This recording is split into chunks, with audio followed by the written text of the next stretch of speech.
তৰু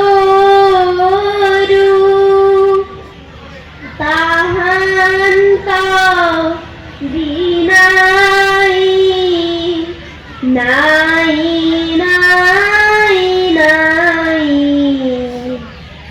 আমাৰ পৰম গুৰু ৰাম আমাৰ পৰম গুৰু।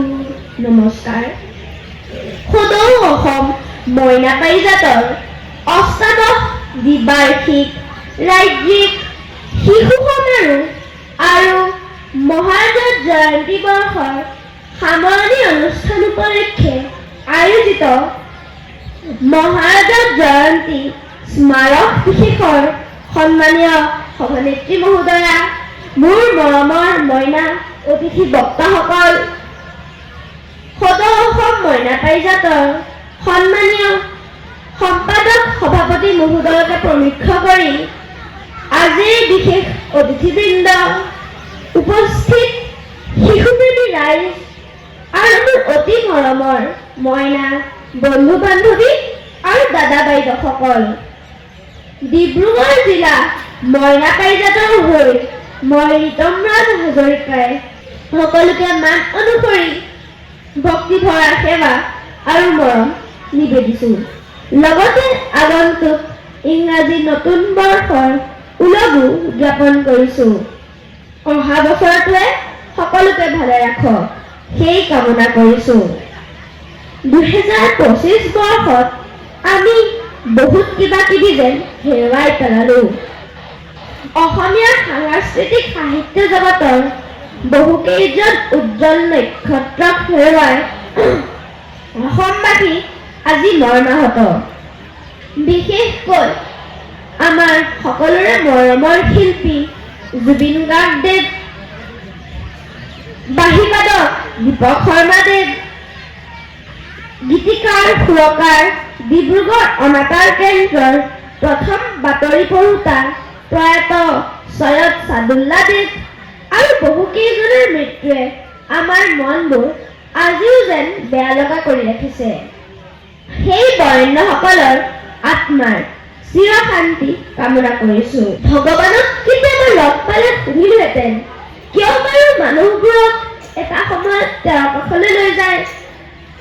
আমি মইনা, আমাক দেশৰ ভৱিষ্যত বুলি কোৱা হয়, কিন্তু কেতিয়াবা কোনোবা পৰিৱেশত আমাৰ দৰে বহু শিশু নিজৰ পেটৰ ভোক নিৰাময়ৰ লগতে পৰিয়ালৰ খৰচ বহন কৰিবলৈ আনৰ ঘৰত কাম কৰে, মুকলি আকাশৰ তলত দিন পাৰ কৰে, পিন্ধিবলৈ এসাঁজ কাপোৰ নাপায়।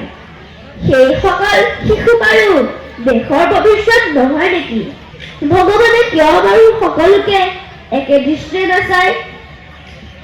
আহাচোন আমি সমবয়স্ক বিশ্ব শিশু ভাই ভাই, যিখন দেশৰ প্ৰথমজন প্ৰধানমন্ত্ৰী পণ্ডিত জৱাহৰলাল নেহৰুৱে আমাৰ দৰে শিশুসকলক প্ৰাণ ভৰি ভাল পাইছিল, সেইখন দেশৰে বহু শিশু আজিৰ দিনতো অৱহেলাৰ পাত্ৰ। বৰ দুখ লাগে। মইনা পাৰিজাতৰ পবিত্ৰ লক্ষ্য আৰু পোহৰৰ যাত্ৰাই ইতিমধ্যে ৭৫ বছৰ গৈ দিলে।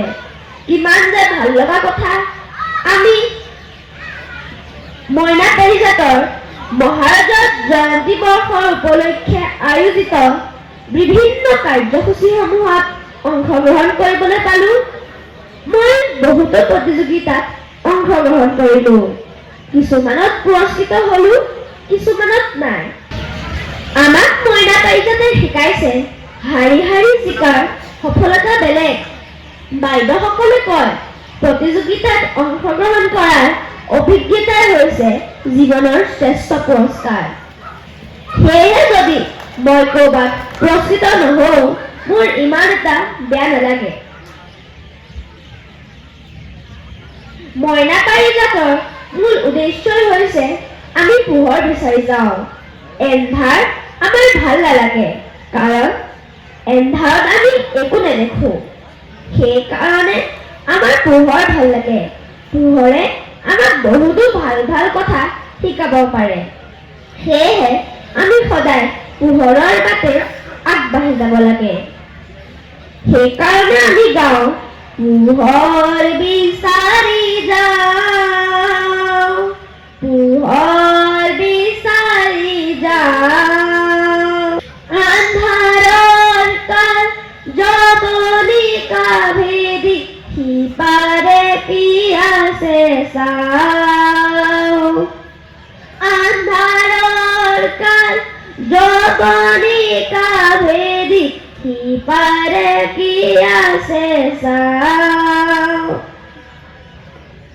আমি আমাৰ জ্যেষ্ঠসকলৰ আঙুলিত ধৰি আগুৱাই যাব লাগিব।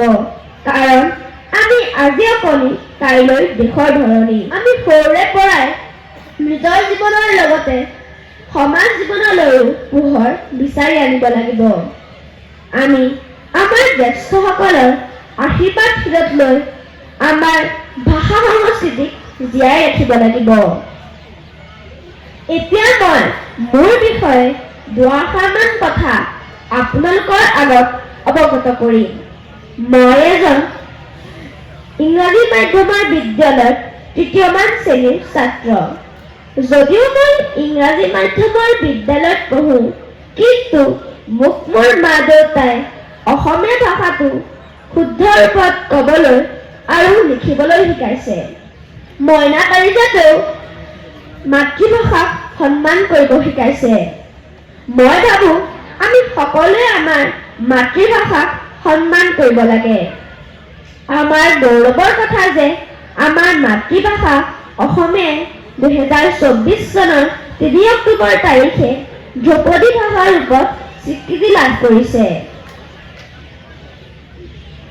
মইনা পাৰিজাতে আমাক মানুহ হোৱাৰ বাটত বহু শিক্ষা প্ৰদান কৰিছে, যি শিক্ষা আমি আনুষ্ঠানিকভাৱে বিদ্যালয়ত নাপাওঁ।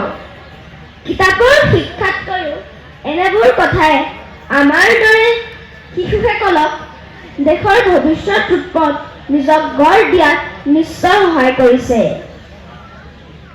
আৰু বেছি নকওঁ, যদি কিবা ভুল হৈছে নিজৰ সন্তান বুলি ক্ষমা কৰি দিব। এই পবিত্ৰ মঞ্চৰ পৰাই মইনা পাৰিজাতৰ জন্মদাতাসকলক মই নতশিৰে প্ৰণাম জনাইছোঁ। আপোনালোকৰ ত্যাগ আৰু কষ্টৰ ফলতে আমি এনে এখন সুন্দৰ মঞ্চ পাইছোঁ। আপোনালোক শিশু সেৱকসকল, যিসকলে আমাৰ দৰে শিশুসকলৰ কাৰণে সময় দিছে, মইনা পাৰিজাতৰ হকে নিজকে উচৰ্গা কৰিছে। আপোনালোকো ভালে থাকক, ভগৱানে আপোনালোকক ভালে ৰাখক। আপোনালোকৰ আঙুলিত ধৰি আমি মইনা পাৰিজাতৰ নীতি আদৰ্শ শিৰত লৈ বহুদূৰ আগুৱাই যোৱাৰ সপোন আছে। আপোনালোকৰ ত্যাগ আৰু কষ্টৰ মূল্য খুজিব নোৱাৰিলেও এই মঞ্চৰ পৰাই কথা দিছোঁ, আমি ভাল মানুহ হমেই হ'ম। এয়া আমাৰ প্ৰতিজ্ঞা। জয়টো সদৌ অসম মইনা পাৰিজাত, জয়টো ডিব্ৰুগড় জিলা মইনা পাৰিজাত। আমি যাওঁ পোহৰ বিচাৰি, আমাক লাগে জ্ঞানৰ পোহৰ। ধন্যবাদ।